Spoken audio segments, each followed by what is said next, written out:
Ayan o, ito yung overflow nya. So dito nag-overflow yung kanal dito. Ayan. Saka dito no. So talagang sana matapos na yung talagang napakadulas. Oh, okay lang kung medyo na ano na siya, pero pag basa pa talagang napakadulas. Ayan. O yan o, nakita pala natin no, may overflow pala dito. So ayan o, ito yung i-installan ng light na lead no. Siguro hindi pa in-install ka baka kasi nakawin no. So pag may kuryente na, wala pa kasing kuryente ito ng double light yung meter no? So baka pinaprocess pa. So ito yung nakikita natin no, nag-overflow. Ayan, sa tindi ng lakas ng ulan. So yan, update lang tayo kasi nadaanan natin, quick live lang, quick update tayo. At least naka-update tayo dito ngayon. So medyo clearing na sila ngayon.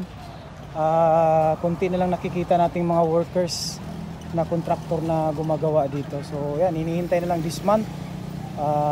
Sigurado this month or December yung opening dito sa Rojas Avenue. So ayan.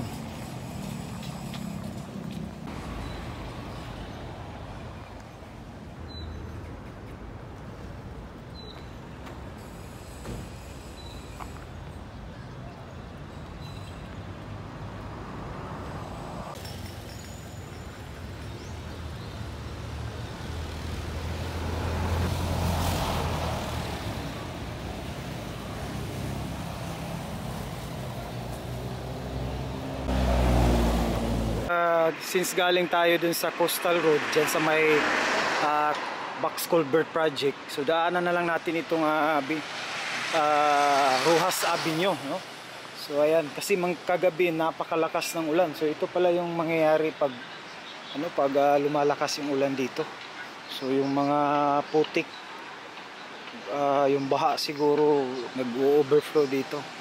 Ayan, so kaya nga yung box culvert doon na ginagawa ng Coastal Road, pag natapos yun, so yun, talagang napakadulas. So hindi pwede siya madaanan. So hindi lang natin alam pag kagabi siguro umaapaw yung baha dito, o dito sa saan ba ito galing, so dito ba sa kanal no. Ayan, so putik, so medyo madulas. Ayan, so dito saan kaya galing itong putik? Kasi kung nag-overflow yan dito sa mga halaman, talagang matutumba yung mga halaman. Ayan no. So baka dito yun to sa mga kanal no. Ayan. Hindi naman galing dito, kasi kung galing dito wala naman siyang bakas ng overflow. So saan kaya naggaling itong mga putik na ito? Ayan. Siguro dito sa mga mga yung bilog na culvert. Asan? So hanggang dito yung putik. Ang putik galing pa dun pala yan sa may rampa. Dito pala yan sa creek ng Rojas. Ayan no. Kasi pag umuulan dito talagang nag-overflow ito. So sa ngayon hindi pa siya masyado nakapag flow yung yung lakas ng tubig palabas dun sa Coastal Sea, dahil sa hindi pa natapos yung project doon na box culvert. So yan, pag umuulan, ayun, nakikita natin yung mga putik. At saka mga kapatid, this month no, or December, ayan, madulas ito pag talagang nadaanan mo ito, talagang pero nililinis naman ito ng at mga yung gumagawa dito, yung contractor. So talagang madulas. Ayan. So sa may rampa daw yan no, galing yung putik na ito pag nag-overflow. Pero hindi naman naapektuhan yung mga halaman no. So dito lang talaga.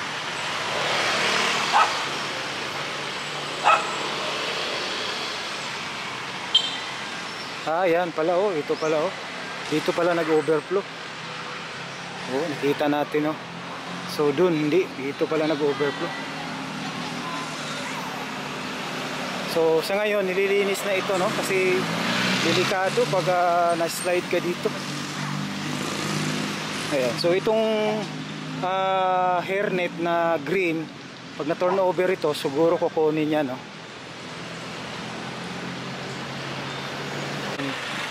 So dito lang talaga na banda yung may nag-overflow yung rampa siguro. Diyan sa rampa. So ayan. So dito na parte ayan na may nag-overflow ng mga yung putik. So dito sa tingin natin wala naman, no. Medyo malinis. Nandito lang na side.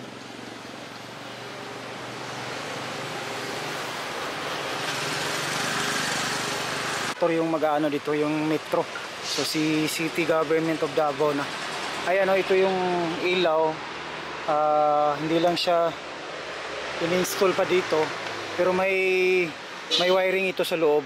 So siguro nasa 1 meter yung So hindi pa siya in-install. So dun sa kabila rin, no. Pero hindi lahat. Yan. So hindi pa siya